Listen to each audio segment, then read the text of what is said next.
Serial इंतहा के आने वाली किस्में आप देखेंगे कि जब बिल आखिर सज्जल और फहद की शादी हो ही जाती है तो उसके बाद सज्जल जब कहती है फहद की माँ से कि आंटी आप क्या रोज रोज मुझे आवाजें देके बुलाती रहती हैं, तो इस साथ ही सज्जल को फहद की माँ कहती है कि बेटा तुम पहले भी तो मेरा ख्याल रखती थी, अब तो तुम्हें मेरा और ज्यादा ख्याल रखना चाहिए, क्यों तुम्हें ना बुलाऊं। तो इस साथ ही सज्जल कहती है कि हाँ तो अब मेरी अलग से जिंदगी है, पहले मैं अकेली थी, आपको टाइम दे सकती थी। ये साथ ही कहती है सज्जल को फहद की माँ के बस कर दो, लगता है कि शायद मैंने गलती कर दी है, मेरी जिंदगी में बहू का सुकून है ही नहीं। तो इस साथ ही सजल कहती है कि वो अनम थी जो आपकी बस जुबानी और बदलिहाजी बर्दाश्त कर रही थी, मैं हरगिज नहीं करूंगी, अब मुझे फहद पे पूरा ध्यान देना है। दूसरी सीन में आप देखेंगे कि उधर जब फहद की दूसरी शादी की खबर सुनने के बाद अनम की तबीयत खराब हो जाती है तो अस्मा जाती है नौशीन के पास और जाके कहती है कि ये जो तुमने मेरे बेटे की जिंदगी से खुशियां छीन ली है ना, देखना पछताओगी तुम। ये सुनते साथ ही नौशीन कहती है कि देखो अस्मा, मैं मानती हूँ कि मैंने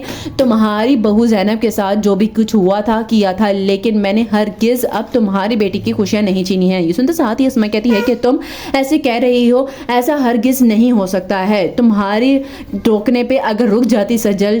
से शादी ना करती तो ये सब कुछ ना होता। ये सुनते साथ ही नौशीन कहती है कि कैसे यकीन दिलाऊं, मैं तो पहले ही बहुत ज्यादा परेशान हूँ। तो साथ ही नौशीन कहती है कि कैसे यकीन दिलाऊं, मैं तुम्हें कह रही हूं ना, मैंने बहुत ज्यादा मना किया था सज्जल को, लेकिन सज्जल बाजी नहीं आ रही थी। लास्ट में आप देखेंगे कि उधर जब असद जाता है अहमद के पास और जाके अहमद से कहता है कि अहमद मुझे ये बताओ कि आखिर फरहान का चक्कर क्या चल रहा है रूसा की जिंदगी में। सुनते साथ ही अहमद कहता है कि कोई चक्कर नहीं चल रहा है, आप किसी गलत फहमी का शिकार हो रहे हैं। तो सुनते साथ ही असद कहता है कि तुम नहीं बताओगे या फिर मैं खुद मालूमात हासिल करूँ। ये सुनते साथ ही अहमद कहता है कि यानी कि आप बेदगुमान हो चुके हैं सज्जल और मेरी माँ के हाथों। ये सुनते साथ ही असद कहते हैं कि नहीं, ऐसा हरगिज नहीं है, मुझे लगता है कि कहीं ना कहीं रूसा के दिल में अभी भी जगह है फरहान के लिए।